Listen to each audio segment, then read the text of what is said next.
এদিন বীরভূমের তারাপীঠে মা তারার কাছে পুজো দিলেন পশ্চিমবঙ্গ সরকারের নব ভারপ্রাপ্ত আদিবাসী কল্যাণ মন্ত্রী ক্ষুদিরাম টুডু। সাথে ছিলেন রামপুরহাটের বিধায়ক ধ্রুব সাহা, জেলা সহ সভাপতি মাননীয় নিখিল ব্যানার্জি সহ অন্যান্য নেতৃত্বরা। পুজো দিয়ে সাংবাদিকদের মুখোমুখি হয়ে বলেন, মায়ের কাছে পুজো দিয়ে আশীর্বাদ চাইলাম, সাধারণ মানুষের জন্য সেবা করতে পারি। ব্যুরো রিপোর্ট, বাংলার কণ্ঠ।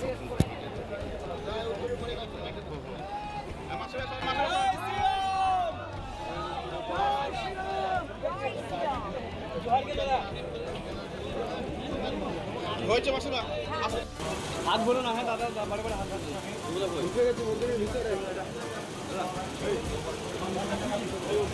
ঢুকে গেছি মন্দিরের ভিতরে আমরা। এই বাবু আপনি এখানে বলুন।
মায়ের কাছে আশীর্বাদ দিলাম এবং নতুন সরকার যার পশ্চিমবঙ্গের অপর মানুষের যাতে সেবা করতে পারি তারই আশীর্বাদ আছে।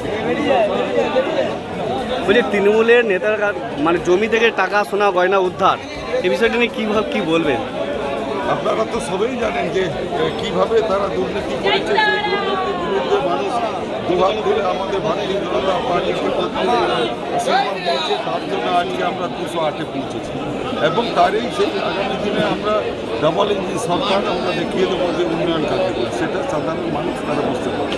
অলরেডি আমরা বিভিন্ন অনারেবল সিএম সম্মানীয় শুভেন্দু অধিকারী মহাশয় বিভিন্ন গরিব মানুষের প্রকল্প আমরা নিয়েছি এবং সেটা ক্যাবিনেটে পাসও হয়ে গেছে। আগামী জুন মাসের থেকে সেই প্রকল্পগুলো চালু হয়ে যাবে এবং গরিব মানুষ উপকৃত হবে।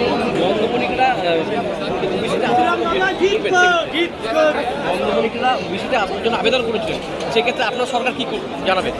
আমার সরকার এখন 7% আগামী দিনে আমরা ভেরিফিকেশন করে আগামী দিনে সে ভেরিফিকেশন করার পর সেগুলো আবার ইন্টারভিউ করা হবে। সেটাই হচ্ছে আমাদের সরকারের।